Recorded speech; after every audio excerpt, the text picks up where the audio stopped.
suffit pas de dire la ville est belle, il n'y a pas de problème pour que la ville soit belle et qu'il n'y ait aucun problème.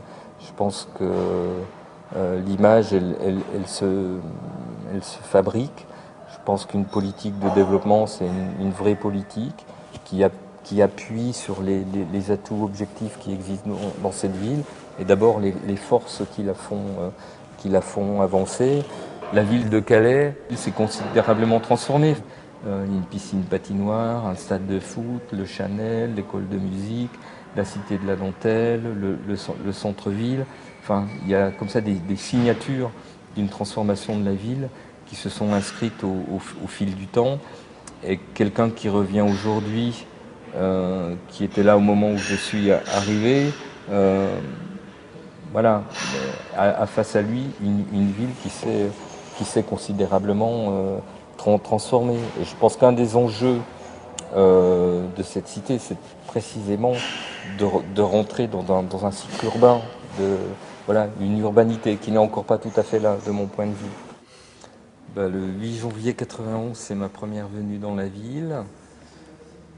J'arrive à 20h par un train qui vient de Lille. Je rejoins le lieu de décision et je suis invité à être auditionné par le conseil d'administration de ce qui ne s'appelait pas à l'époque le Chanel, ce qui s'appelait le Centre de développement culturel. Et c'est ce jour-là où je suis choisi comme directeur de cette structure. Et une fois choisi, dans ma tête, je me dis, là c'est un endroit où je vais faire mes armes, où je vais rester 2-3 ans, et puis après on verra ce qui se passe, ce qui se produit. Il fallait réussir cette salle pour démontrer à quel point peut-être envisager la rénovation des abattoirs était un aboutissement intéressant.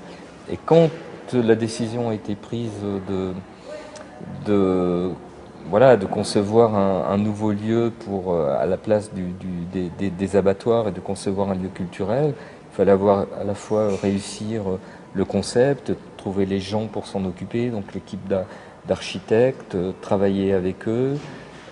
Et aujourd'hui que ce lieu existe, il faut le faire vivre. Non seulement le faire vivre, mais mieux que ça, enfin le développer et le rendre et le mettre en permanence en mouvement. Et d'une manière tout à fait intuitive et presque inattendue, la trouvaille d'un mode de relation à la ville, d'une façon de produire des actes artistiques dans la ville qui est en parfaite adéquation avec cette cité, sa population, son atmosphère. Enfin, il y a une alchimie qui se produit à ce moment-là qui est absolument, franchement inattendue. À ce niveau de réponse et à ce niveau d'émotion, c'était voulu, souhaité, rêvé, mais à ce point-là, on ne l'aurait même pas imaginé. Le retard, c'est pas prendre le même chemin que les autres pour essayer de les rattraper. Le retard, c'est peut-être au contraire prendre des raccourcis et ne pas faire les mêmes erreurs que les autres, ou en tout cas être plus dans le temps présent, alors que les autres étaient dans le temps présent des années auparavant, et donc d'avoir comme ça un processus finalement d'accélération. Et aujourd'hui, les villes que moi j'enviais, ce sont les mêmes villes qui viennent nous voir pour nous demander comment on a fait ça et comment eux pourraient imaginer un projet là où ils sont. J'ai pas le sentiment du tout d'être là depuis 18 ans. J'ai le sentiment de débuter. C'est-à-dire que j'ai le sentiment d'être à l'aube de quelque chose. Je crois que ça s'explique. On se trouve pratiquement au centre-ville, enfin en tout cas dans un des centres-villes de cette ville, à la lisière d'un lieu qui s'appelle la Citadelle, Vauban, au milieu là-bas un terrain de foot. On se trouve dans ce qu'on pourrait définir comme un parc, la Citadelle étant entourée par un bras d'eau.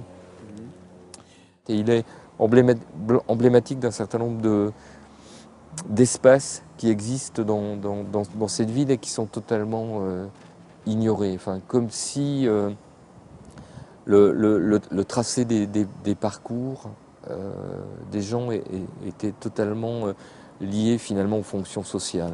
On va au boulot, on va faire les courses, Et puis ces endroits-là, ils sont quand même délaissés. Objectivement, on n'est pas à Venise, on n'est pas à Bruges, on n'est pas à Amsterdam. Enfin voilà, je ne veux pas dire que ce soit extrêmement marquant du point de vue de l'impact esthétique, architectural, et que malgré tout, il y a comme ça des endroits qui ont voilà, une forme de plénitude. La ville, je la regarde aussi à travers les manifestations qu'on organise. Donc c'était jour de fête, maintenant c'est rêve général.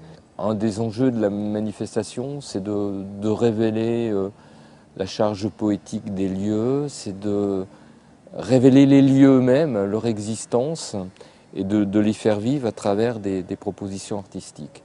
On avait confié ce lieu à un chorégraphe, et il y avait des promenades chorégraphiques. Les gens venaient à pied, et il y avait un parcours en silence, et il y avait voilà, des événements chorégraphiques qui étaient provoqués, qui étaient à la fois des propositions chorégraphiques en tant que telles, mais qui étaient aussi une réflexion sur le paysage. C'est une expérience de vivre une proposition artistique à cette heure-là, de se lever à cette heure-là, de commencer entre chien et loup, de terminer par un petit déjeuner. On montait cet escalier là-haut, on retombait derrière l'horizon, là, et il y avait une table avec des croissants et un café.